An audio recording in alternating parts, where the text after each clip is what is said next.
chan nó đều cái. Đấy, vừa tưới thêm dầu đúng không? Vì không phải dầu đâu. Đây. Xuống dưới đi, chuẩn bị lúc nấu hoa lửa tràn em ấy. Đi em ơi, rồi đi xuống đi. Đúng. Nhắn tin từ nãy rồi. Nhắn tin từ 20 các bạn Bây giờ có thể là ok được rồi đấy.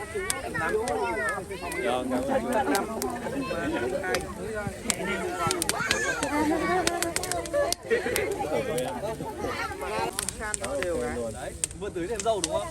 Vì không phải dầu đâu. Đây.